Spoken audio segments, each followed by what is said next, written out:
Good day and welcome to Numeracy and Mathematics 2, which is now NM22. This one is just an examination conduct based tutorial where we're going to talk about all the examinations that are going to take place in 2018. So it is for the April, August and supplementary examination preparation. So first of all, we just want to welcome you, and then we want to say that in your examination for numeracy 2, I will be marking your examination. I will be your examiner and I will mark your examination, and I'm presenting this presentation for you not to go into details or what is going to be in those 3 question papers through this year, which is now in April, August and the supplementary, but I will just focus on the important aspect that you need to consider when you are writing or when you are preparing for your examination. Please regard this as a general guideline that will help you when you are preparing to sit for your upcoming examination. And then the first subject overview, or the topics that we are going to deal with today, is the following. First of all, we're going to talk about the calculation using expanded and standard notation. We're going to talk a bit about arranging values in ascending or descending order, and then filling in missing values to complete patterns. We're also going to talk a little bit about place values, digit value, rounding off to the nearest 100 or rounding off to the nearest 1000. And then using information from graph, tables, and pie to answer questions. So whereby you have a graph or you have a table, and then you have to use that information either to draw a graph or to draw a table or to answer questions that are related to that graph and that table. And then we're going to also talk about converting fractions to decimals and calculating percentages of something. We talk about converting values, e.g.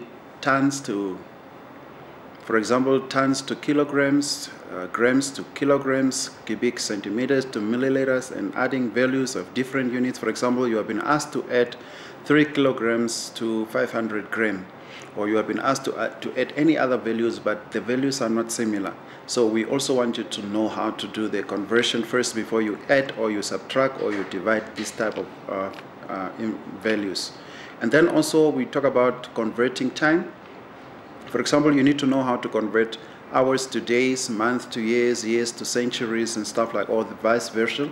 And also adding time with different values. For example, you are asked to add 2 weeks to 23 hours to 120 minutes. Those values are all not the same. So we want to see how we're gonna help you to be able to draw these values also, or to be able to add these values, or even subtract or divide or multiply. And then the other issue is the drawing and reading of clock. It is very important that you must be able to read an analog, or you need to be able to write a clock, or to draw a clock, or to write the information from the clock on saying what time is it and so on, and see how you are going to teach this to your student. Please remember what all these things that we are doing here is to help you to be able to teach this content or this information to the student. So you need to please take note that whatever you are doing, you must know that at the back of your mind, you need to know that it is all about how I will convey this message or these topics or these ideas to your student. We also want to know, to talk about a bit about understanding parts of circles.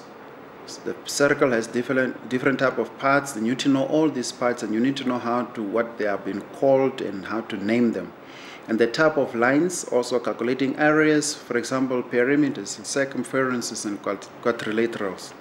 All these things you need to know because they are in the various examinations, for example, in April, August, and the supplementary. Now let's start with the first one. Say, for example, you have to draw, there is a drawing there, the table and you need to draw a table there. Now, this table is asking you, look at the bar graph below and answer the questions that follow. Now, when you look at the table, you see that is a rainfall for Windhoek from January all the way up to December.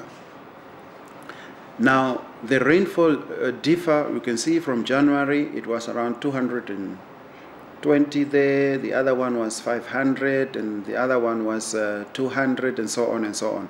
So it was going up as from January up to February, and then it comes down all the way to July, August, and then it start again somewhere there around September, November, October. So that is the information that you have on that table. Now, what are they asking on this table? The very first question they're asking you is that draw a table from the information in the bar graph. So you have this bar graph. Now you have to draw a table from this bar graph. So what do? The very first thing that you do is you draw a table. So your table can be like this, and then you have your titles there, you have your month, for example. These are your month, and this is your rainfall. Now your rainfall will be probably in millimeters.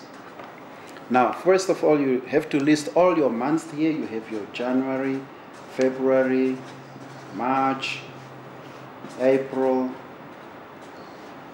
May, June, July, and so on. I will just stop there at July. So now what you want to do is, on this table, you want to add the values according to how they are there in your graph. So you have to look at the graph and you see what is January. January is about 230 millimeters, and then February went to 500 millimeters, and then March, you go to the graph and you look at March is around 210 millimeters, and then April is there somewhere there around 150. And then May is around, let's say 20. And then in June, there was probably 1. And July, it was 0. And then it continues. Your graph will continue here. I'm just showing you the examples. So that is the information that how you put it in the table. But then you have to title your table here. You have to say this is the table representing the rainfall for Windhoek. You have to title your table because you get a mark for that, and then you have to label your tables and so on, and then insert the information, and that is how you draw the table. Now let's look at the second question. What they're saying, what will be the average rainfall for Windhoek? That's a question that they're asking. So average rainfall for Windhoek, which means that you need to add all the values, all the rainfalls from January all the way up to December. So you have 230 plus 500 plus 210 plus 150 plus 20 plus 1, and then you go to August was 0, and that September was 2 there, November was somewhere there around 100, and then 110. So you add all those values, and then you divide it by 12. So when you divide it by 12, then you get the average rainfall for that one, for that month, or for the whole Windhoek for the whole year. And then the next question is, they're asking which month has the highest rainfall. So when you look at the graph, you'll notice that February has the highest rainfall. So your answer will be February. And then the next question is asking, what is the average rainfall in the next 6 months of the year? In the first 6 months of the year. So the first 6 months for the year, we already have it here on the graph. You have 230, we have 500, you have 210. So you add all this value together. You say 230 plus 500 plus 210 plus 150 plus 20 plus 1, and that gives you 1111. Now when you want to find out the average, you divide that by 6 and you have 185 millimeters. So when you divide it by 6, you have 185 millimeters. Now the next question is saying, what is the total rainfall in the first 6 months of the year? Now in the first 6 months of the year, they are asking the total, and that is what we just calculated, and we say is 1111. Now let's talk a bit about expanded notation. For example, we are saying convert 45,000 in the standard notation. It is very important that you must understand what is standard notation and what is decimal notation. So that number, when you have to convert it to decimal notation, you're going to look at the number of zeros there. So what you do is, we are having 45,000, and we have to write it in the standard notation. So what you need to know is that the comma is there. So it has to move 1, 2, 3, 4 times to come there. And that's where you write 4, 4.5 times 10 to the power, and then the exponent that you put here is this amount of time that the comma moved to your left. 1, 2, 3, 4. That is to the power 4. Now if this comma, for example, moved to your right, for example, you have a number like 0,00045. Now they are asking you to write this one in standard notation. Now in this case, the comma is moving to your right hand side. So it will be 4.5 times 10 to the power. You have to count how many times the comma will move. That is 1, 2, 3, 4. And that is 4 times. But this time, because it moves to the right, you make -4. If it moves to the left, it becomes +4. So those are the tricks that you need to know when you're writing these things. Say, for example, the next one is saying convert 5.6 times 10 to the power 5 into a number. Now, here in this case, they are asking you to convert it to a number. So when you look at the step 1 that you have to do is that, given the standard form is 5.6 times 10 to the power 5, you need to convert 5.6 times 10 to the power 5 into a number. We need to multiply it by, when you multiply it by 5,000, not 5,000, but by 10,000. For example, you say 5.6 times 10 to the power 5. That means now it's 10 times 10 times 10 times 10, 5 times. So you multiply that with 5.6, and then you will have an answer of 56,000 as your final answer. So what you do is that you can either write it out and say 5.6 multiply by 10 times 10 times 10 times 10 times 10, which is 1, 2, 3, 4, 5 times, and that gives you 5.6 multiplied by that number, and that is what gives you that is 100,000 or 1 million actually. No, it's 1 million actually, and that you multiply it by the number that you are having, and then you get your answer. Now let's look at this one on ascending and descending order. Now they are saying ascending and descending order. Arrange the following numbers in ascending order. In other words, you have to arrange them from the smallest one to the biggest one. Now the solution is worked out for you there. The first number is 4/3, the second is 5/2, 1/5, 2 to the power 6, 3 to the power 4.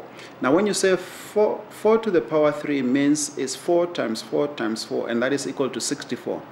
Because now you have to work out the solution, because you want to know what is the answer for 4 to the power 3, what is the answer for 5 to the power 2, what is the answer for 1 to the power 2. So it becomes, for 5 it becomes 5 times 5, which is 25. For 1 to the power 2, to the power 5, it becomes 1, because 1 times 1 times 1 times 1, it doesn't matter how many times you multiply it, it's still 1. Now for 2 to the power 6, it becomes 2 times 2 times 2 times 2 times 2, 6 times, and that is 64. And 3 to the power 4 is equal to 3 times 3 times 3 times 3, 4 times, and that is equal to 81. Now you have your answers for all these numbers. They are 64, 25, 1, 64, and 81. Now what are you going to do? What you do is that now that you have those numbers, you can arrange your answers already in the ascending order, meaning from the small one, which was the answer was 1, the second biggest one was 25, and then 64, and then another 64, and then 81. Now when you are arranging them in your descending order, you're gonna say is 1 to the power 5, which is equal to 1/5 to the power 2, which is 25, 3 to the power 4 to the power 3, and 2 to the power 6, which are all giving you the same number. So it doesn't matter which one comes first, and so on. And then the last one, which is 3 to the power 4, which is 81. So when you are arranging them in the ascending order, you have your answer as that's your final answer. So you need to know that when you are done with arranging them, the answers, you need to arrange actually the real number that they were asking, because they were not asking for 1, 25, 64, 64, 81. They were actually asking for 1/5, 5/2, 4/3, and 2/6, and so on. Now let's look at the next one. They say arrange the following numbers in descending order. Now descending order means that from the biggest one you go down to the small one, is descending. Now you have 0.75 and 0.76, 0.88 and 0.65. Some people who are smart, they can just look at the number and decide which one is the biggest. But if you don't know that which number is the biggest, then you can do a simple conversion of calculation. You know that, for example, 0.75 and 0.76 and 0.88 and 0.65, you can see already from just looking at the numbers after the comma which one is the biggest. But you must also consider the second number, because sometimes the second number, if it's bigger than 5, you can convert the other number to go one digit up. Now the solution here, we know that 0.88 is the biggest, and that is followed by 0.76, and then it's followed by 0.75, and then 65. 65 is actually the last. This answer here should be swapped. 0.65 should be actually the last one. And then let's look at the place and digit value to the nearest. When you are, for example, when you are saying round off something to the nearest 10, or round something to the nearest 1,000 or nearest whatever, you need to know what is it that they are asking. Now this table is actually guiding you on how to find out these values. So for example, there I added value there that says 6 as a 1, and 5 as 10, and 4 as 100, and 1 as 1. So all the ones, they are there, and then the thousands and the millions and the billions and the trillions, and that is how you go as you are going to your left hand side. That is how the values are increasing. So if you know this table, it will help you actually to answer the place value questions. Let's look at this one. Find the place value of a digit 6 in this number, 6960543. So what do you do? The solution is this one. The place value of a digit is 6 in the number is actually 6,000. How did you get that one? When you go to the table here that I just showed you, you will notice that thousands are right here, and then that's where you will find your place value. So you can count how many places from 1 is 1, 2, 3, 4, 5. So the 5 is 10,000. The 5th place there is 10,000. Now when you go to your question here, your answer will be 60,000, because that is the 10th. Now 60,000 will be your place value, or the place value of the digits there, digit 6. Round off to the nearest 100 or 1,000. Now say for example you have 142 and you must round it off to the nearest 100. We see that the digit in the 10th place is 2. We round it to the nearest multiple of 100, which is the less than the number. Hence 142 is nearer to 100 than to 200.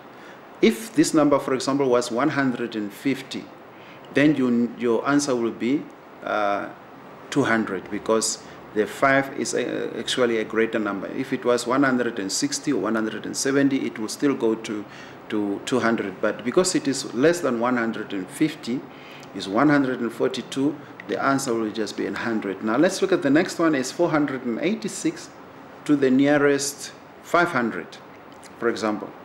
Now we see the digit in the 10th place is 8, is 486. We run to the nearest multiple of 100, which is greater than the number. Hence 486 is nearer to 500 than to 400, because when you look at 400 and you look at 500, this number will be more close to 500 than to 400. So your answer will be 500. Now let's look at some calculations of fractions. Very, very, very important that you should understand the calculations of fractions, because many people really don't get the calculations of fractions. So I want to show you here, for example, how do you calculate this one? We have 5 over 6 multiplied by 3, 1 over 2. Now the first conversion of second mixed number to the improper fraction. The 3, 1 over 2, you need to convert it to become a proper fraction. Now, to an improper fraction. Now when you look at that one, you will see that it is, you multiply the 3 with the 2 and you add 1. So 3 times 2 is 6 plus 1 is 7 over 3. So now you have two fractions that you can be able to multiply. You have 5 over 6 multiplied by 7 over 3. Now, the rule is saying multiply the numerators, then multiply the denominators. So, in other words, you multiply 5 multiplied by 7, 6 multiplied by 3 for you to come to the answer. So, 5 multiplied by 7 give you 35, and 6 times 3 give you 12. So, turn this answer to a mixed number. So, you simplify it actually. So, when you simplify it, you'll say 12 goes into 35, it goes 2 times. And what is left there is 11. You put it on top there, and that is over 12, and that is your final answer. I hope we understand. Now let's go to finding the nth term. For example, look at the sequence below. You have 4, 10, 16, 22, and 28. Write down to the nearest 2 terms of the sequence. Write down the next 2 terms of the sequence. Now, first of all, when you look at these terms or this sequence, what is it that you are going to notice? You notice that from 4 to 10, there was an increase of 6. From 10 to 16, there was an increase of 6.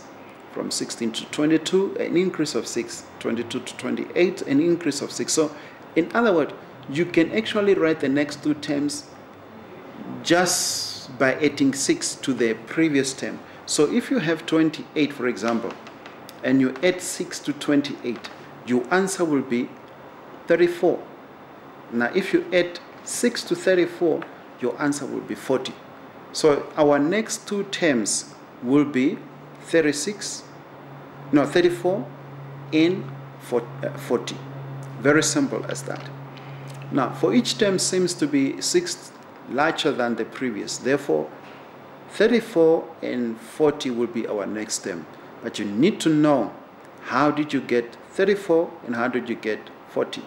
So every time you add 6 to the previous value to get the next value. So that one is simple. It's not yet that complicated as the following one. Now, the following one is a bit challenging because it's saying write down the expression for the nth term of this sequence. Now, what is the nth term? What is the expression for the nth term?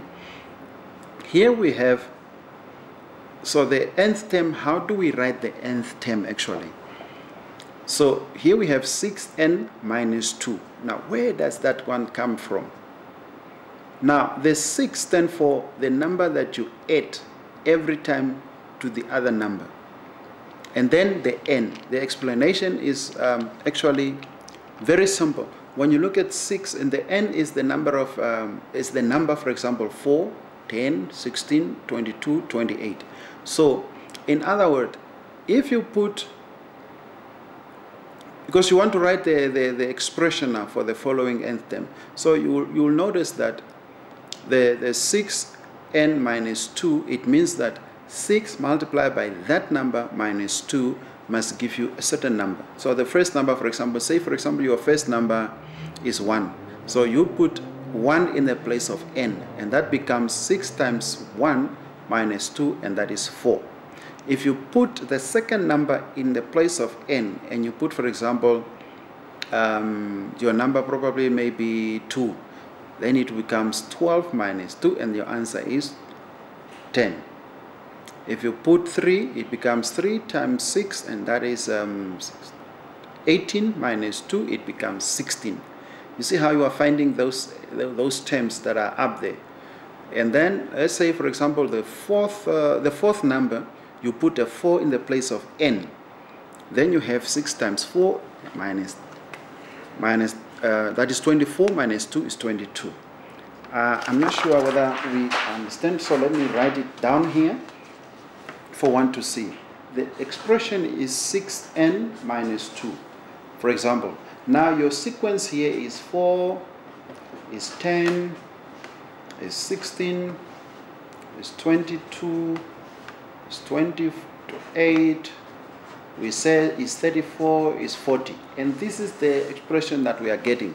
So how do we find the values? So what you do is you write 6, you multiply it with the first term. You want to find out what is this first term here, which is 4. Then you say minus 2, because that's the first one. And that your answer becomes 6 times 1 is 6 minus 2 is 4. And that is how you get that 4.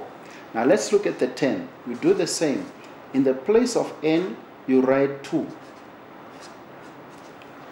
Minus 2, and that is equal to 2 times 6 is 12 minus 2 is 10, and that is how you get that 10. Now let's look how we get 16. For example, you have 6 times 3. Why 3? Because 16 is in the third position, so you put 3 there. That is 6 times 3 is 18, minus this 2 gives you 16. And that is how we get that 16. So I will give you the last example. For example, when you say you want to find out the 22 now, for the answer 22, you first have to find out where is 22. It's 1, 2, 3, 4. So it's in the fourth place. That is minus 2, and that is equal to 6 times 4 is actually 24. Minus 2 is 22. And that is where you get your 22 from. So that is how you find those values. You put the value of the term in that, and then you do your calculation. Now, work out the 50th terms in the sequence. What are you going to do? Now we know that this is the first, third, second, third, fourth, and so on and so on and so on. But what they are asking is, if you continue with this pattern, what will be the 50th term? So what do? You do the same thing that we were doing, 6. Now, because you are looking for the 50th term, you don't know what is it, you put a 50 there. You say minus 2, and what is it? What is the answer? So 50 times 6, you take your calculator and you say 50 times 6. And your answer is 300. Minus 2 becomes 298. Will be the 50th term. So any term on this pattern here, I can tell you, if you tell me that you want to find out what is the 100th term, I just substitute the n, this n value here, with 100. If you want to find out what is the 20th term, you substitute the n with the 20, and that is how you go on until you find your final value of the calculation. Now let's work a bit on word problems. Word problems with fractions or percentages. Now I have a problem here where they say John spent 1/7 of his salary on new shoes. What fraction is spent on shoes? 1/7 of the salary is spent on shoes. Now we want to know what fraction did he spend on shoes. So what do? First of all, we want to find out, when you are having a fraction, the fraction is actually a whole, which is 1. So if you subtract 1 minus 1/7, you will find out what is the fraction that he spent on shoes. Fraction of the salary. They are not asking how much did he spend, they are asking what fraction. So your answer must be a fraction. And this is very important, that you must notice that you must always listen or read what is asked and only answer what is asked. When they ask how much is spent, then you first have to calculate the fraction and then the amount. But now this time they are only asking what is the fraction. So for you to get the fraction, you take 1 which is a whole, minus the fraction that he used for, or that he spent for shoes, which is 1/7. And that is, when you subtract the 7, you can subtract there, and then you find that it is actually 7/7. Because 1/1 is the same as 7/7. If you have a fraction like this, 1/1 is equal to 2/2. It's also equal to 3/3. It's also equal to 7/7, as we are saying there in this case now. So now, meaning, what we are saying is that you have 7/7, because the denominators have to be similar, minus 1/7. And that your answer is, when you subtract the denominator and the denominators from each other, and that is, and you keep the same denominator, and that is 6/7, and that is a fraction that is spent on the shoes. Now, a test has 40 questions. If John scores 75%, how many questions did John miss? There are 40 questions, but he only scores 75%. So how many questions did he miss, or did he answer wrongly? So for you to find out the percentage, you just say 75 over 100, which is a percentage, times 40. And that is equal to 30 questions. So your 30 questions. So you can say now 40 questions minus 30 questions. So it means that John have missed 10 questions are wrong. That's why he scored 75%. So the questions were 40, 30 is correct, and 10 are wrong. And that is how you do your calculation. Very simple. You just take the percentage times the 40 to find out the number of questions, and then from there, when you find out there are 30 questions and the original questions were 40, you just subtract 30 from 40, and then you have your 10 questions that he has now answered correctly, for example. Now let's look at the decimal, how to convert decimal to percentages and convert to fractions and so on. Say for example you have 0.80 and you want to convert it to a fraction. So what do? You actually put this 1 over 8 over 100, and then you divide, and when you do your division, you'll find out that it will become 4 over 5. The next one, also the same, 0.25. Now you want to find out what is what is it when you come to a fraction. You just do the inverse multiplication, and then you find out that 0.25 is equal to 1/4. Now you must know that sometimes in the examination they can ask you to convert from a fraction to a decimal. For example, I will take the same number.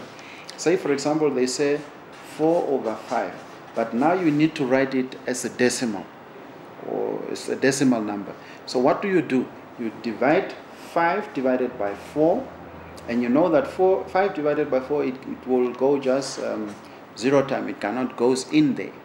Now, and when you put a 0 there, and then you do your conversion, and then you will notice that 5 goes to 4 divided by 5, for example, will give you 0.8. So you have a 40 there, and then you say 5 goes into 40, it goes 8 times, and that is 0.5. Now the same with the 0.25 is the same calculation. How do you get it from 4? So in other words, you divide that one, in that one it goes 0 times and so on, and you add a 0 there, it becomes 10. Then you say 4 goes into 10, it goes 2 times, but then there is a 2 left, and then you add a 0 there, 4 goes into 20, it goes 5 times, and that is how you get your 0.5. Now when you do the same, when you reverse to the other side, it's similar calculations that you need to do. So you need to look at those type of things, because in the examination you can be given a decimal, you need to write it in a fraction, or you can be given a fraction and you need to convert it to a decimal. So both ways you need to know it, and this is what we are explaining here. For example, you have 1 over 2, and they are saying you must write that one as a decimal. So you say 2 goes into 1, 0, then you put your comma. When you put your comma, you add a 0 to the 1, it becomes a 10. Now you divide again. Now you say 2 goes into 10, it goes there 2 times, and that is how you get your answer. The same here, 4 goes into 3, 0 times, and then 4 goes into 30, 7 times, and then you go on what is left, and you add a 0, and then you get your 5. Now let's look at this one of cost price and selling price and loss and profit and so on. Now sometimes you get this type of questions where they say complete the missing value in the table. Now if I give you this table, for example, you look at the first line, you'll notice that the cost price is 1,500. The selling price of that item, whatever the item is, we don't know the name, it was 1,320. That is what the person sold the item for, the price that he sold. Now, first of all, you ask yourself, did this person make profit? Did this person make a loss? So, first you see is 1,500. That's what he bought the item for. But when he sold the item, he sold it at 1,320. So immediately you will know that this person have made a loss. He didn't make a profit, because the price that he bought the item for is bigger than the price that he sold the item for. So in other words, now you want to find out what is the loss, since that you know now that what is the loss. So you say 1,500 minus 1,320. So let's say 1,500 minus 1,320, and your answer will be $180. And that $180, you put it in the loss. You don't put it at profit because he make a loss. So that is how you calculate. You minus, when you want to find the loss, you minus the cost price minus the selling price, and then you get the loss. Now, say for example, the second row is, they are talking there about the selling price was 1,600 and the loss was 800. In other words, this person, whatever the price that he sold, he bought the item for, which we don't know, he sold the item for 1,600 and he lost 800. So what do? You subtract the two for you to get the cost price. So the cost price will be 800 because it's 1,600 minus 800, and that is minus 800. That means it's 800 is your answer, and that is the cost price. The second one, the third row is quite interesting. Here they are telling you the selling price of the item is 1,850. That's what I sell the item for, but I make a profit of 250. So what they are asking is, what is the cost price? Because here we cannot calculate the loss. He make a profit. So what was the cost price for you to make a profit of 250? So what you do is you take 1,850, you add it to 250, and that is the if you want to find out, not you add, you subtract actually, because you want to know, after he sell this thing for 1,850, he make a profit of 250. So you actually have to subtract these two. So you say 1,850 minus 250. So actually he bought the item for 1,600. When he bought the item for 1,600, he went and sell it for 1,850, and he make a profit of 250. Now the last one, we know the cost price, we know the profit, but we don't know the selling price. So the cost price here is 750 and the profit is 300. So now we want to know at what price did he sell the thing. So for you to know that, you need to take 750 and you add it to 300, and you get the cost price, selling price of $1,050. So $1,050 is the profit that he make for that one. So that is how you convert it, how you calculate the cost price and the selling price, the profit and the loss, and so on. You just need to know, did the person make a profit, did the person make a loss, and so on, and then you do the calculation. Now, converting values and writing it in words. Very, very, very important. Sometimes they ask you convert the following. They say $50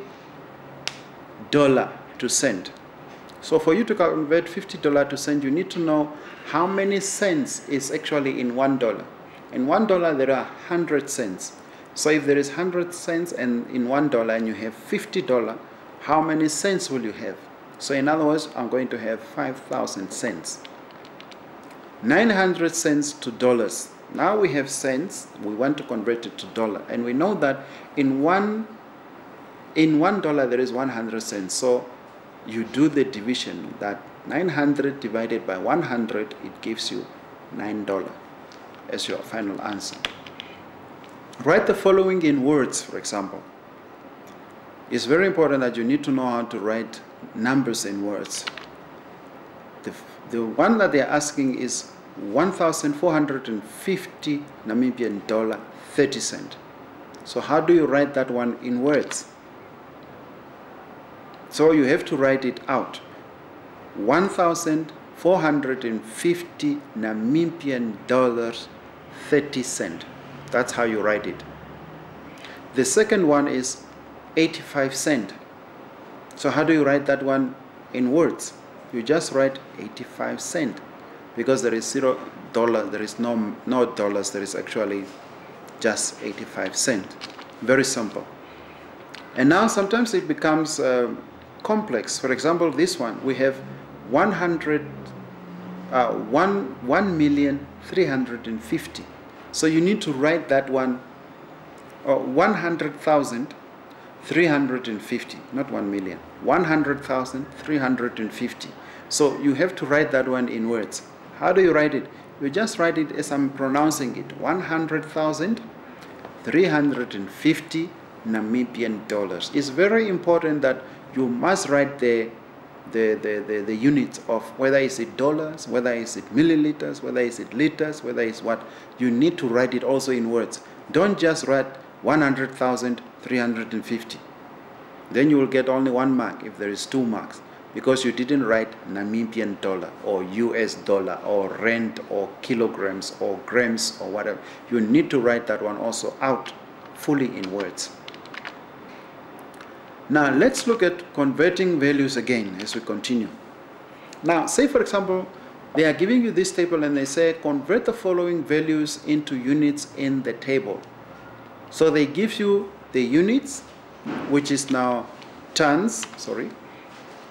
The very first one there you have 0,005 tons, and you have to convert that one into kilograms. So what do? You first have to know how many kilograms are in 1 ton. That's very, very important. Now, once you know that there is 1,000 kilograms in 1 ton, then you can do your conversion by multiplying 0,005 tons with 1,000, and it gives you your answer, which is 5 kilograms. Now, let's look at the second one, 50,000 grams to kilogram. The same apply. You need to know how many grams are in kilograms. So there is 1,000 grams in 1 kilogram. So for you to convert it to kilogram, what do? You need to divide. So when you divide 50,000 by 1,000, you get your answer. So you have 50,000 divided by 1,000, and your answer will be 50 kilograms. So if we have 400 cubic centimeter, that's a cubic centimeter, and you have to convert it to milliliters, for example, in the second example, 400 cubic centimeter. Now, first of all, as I say, you ask yourself, how many milliliters are in cubic centimeter? Now, 1 cubic centimeter is equal to 1 milliliter. 100 cubic centimeter is equal to 100 milliliter. So in other words, these two are equal. So if they are equal, then you will have the same amount, 400 milliliter, when you convert it to milliliter from cubic centimeter. Now the next one is 50 liter. They want you to write it in milliliters. And then you know that there is 1,000 milliliter in 1 liter. So what do? What do you do to convert it to milliliter? You multiply with 1,000, and that becomes 50,000 milliliters. The next one is also a value that you need to know. This one is more to do with distance. For example, you have 6,700 meters, and they are asking you to convert it to kilometers. So what do? You know that there are you need to ask yourself how many meters are in 1 kilometer. There is 1,000 meters in 1 kilometer. So what you do, you divide it by 1,000 and you have 6,7 kilometers. Now, adding values of different units, it's the same story that we were talking about, and in my introduction I told you that you need to know how to add values that are not having similar units. For example, here we have 500 meters plus 1,5 kilometers minus 5,000 centimeters, and your answer must be in kilometers. What do? You convert everything to kilometers because your answer must be in kilometers. So 500 meters, you convert it to kilometers, it becomes 0,5 kilometer. 1,5 kilometer, you convert it to kilometer, is still kilometer, it's 1.5 kilometer.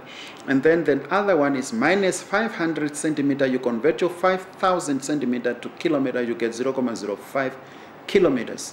Now you can do your subtraction. When you do your subtraction, then you say 2 kilometers, you add, when you add these two, 0.5 kilometers plus 1.5 kilometer, it gives you 2 kilometers minus 0.5 kilometer, not just K, it's kilometer, there must be an M there, is equal to 1.95 kilometers. That's your answer. That is how you add your values. You first convert it to the value that is asked, and then you add the values. Now let's look at the next one. It's talking about milliliters, liters, cubic centimeters, millimeters. That's totally different. Milliliters, liters, cubic centimeter, milliliters. So you first have to convert them all to liters, because your answer must be in liters.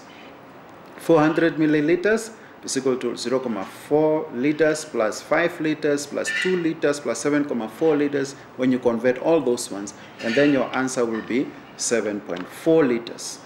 Time, the same story. When you want to convert time, you have to know, for example, they are saying 2 hours 30 minutes, you must convert it to minutes. Now we know that in 1 hour there are 60 minutes, so in 2 hours there is 120 minutes plus the 30 minutes is 150 minutes. Very simple. You just have to know how many minutes is in 1 hour, and then you can convert your minutes, your hours into minutes. Now let's look at the next one. Is 4,370 minutes to days. They want you to convert it to days. So first of all, you need to know how many minutes are in 1 day, and that is very simple. You know that in 1 hour there are 60 minutes, and in a day there are 24 hours. So in a day you have 1,440 minutes in 1 day. Now they are saying you need to convert that one to days. So what you do is that you multiply with, or you divide it with 24, no, with 60 for you to get the number of days, and that gives you 3 days when you convert it to days from minutes. Now adding values, for example, when you have days and hours and days and hours and so on, it's the same story. You have to add all your days together. For example, here we have 10 days, 15 hours, 8 days, 48 hours, 0 days, 4 hours. So you have to add all your days together and your hours together. So you have 10 days, 8 hours, 0 days, 15 hours, 48 hours, and 4 hours. When you add them all together, that's your answer that you will get at the end. Now 3 years, 2 months times 4. This one is very important that you need to know. When you are multiplying these ones, you multiply 3 years by 4, you get 12 years. 4 months by 4, you get 16 months. Now at the end, you notice that 12 months is a year, so you have 16. So you add 1 year to the 12th year, becomes 13 years, and what is left, which is 4 months, is your final. That's your final answer. Then we have perimeters and circumference. Calculate the perimeter and rectangle with width of 15 centimeter and length of 10 centimeter. Your formula is P is equal to 2L times length times width. Then your width is 15 and plus 10, and you multiply that one by 2, you get 50 centimeter. The other one is calculating circumference of circle with diameter of 24 millimeters. So your formula is circumference is 2 pi times 12 millimeters, because your radius there is 12 centimeter. Now the other one, before we finalize the whole thing, is that drawing clocks, and that is very important. I wanted to show, for example, this two here, where you have 18 hours. When you are drawing a clock, for example, you have to draw your circle, and then you have to divide your circle into these 4 sections. After that, you have to divide your circle in 2. Between each 4, you divide 2 times, and that is your hours, your clock. Now they are saying it's 18 hours. So your long arrows will be at that one, and the short one will be showing at 6. That is 18 hours, and it continues like that. The next one, I will draw it with green. They are saying 8 o'clock in the evening. So you know that it's 6, 7, 8. So your short arrows will show there, and your long one will show towards 12, and so on and so on, and it continues. You need just to know how to add them. Now let's name the given properties of the 2 quadrilateral below. Very important that you need to know the properties of quadrilateral. For example, when you look at this one, you'll notice that the opposite angles are equal, the opposite sides are equal, and then when you look at the next one, which is the trapezium, you'll notice that the two opposite angles are parallel to each other, and then nothing else is equal to each other. It's only those two opposite angles that are parallel to each other. And those are the properties. The parallelogram, opposite sides equal, parallel to each other, opposite angles equal to each other, and so on. Now, it is important to study properties of all different features and not only these ones that I have been given you. Please note that this presentation only serves as a guide, and in no way should the student restrict their exam preparation only to this presentation. Now, there are some exam tips that I'm giving you there. You at least please start studying as early as possible, and your brain needs time to subconsciously digest the content of your examination. So please don't study the last minute or the last few days. Study during the year, through the year, and if you have any problem, you are welcome to contact me between 17 hours and 20 hours, which means it's 5 o'clock up to 8 o'clock in the evening, and that's my phone number, which is 08127477800. You can call if you have a problem, and I will be able to assist you. Thank you.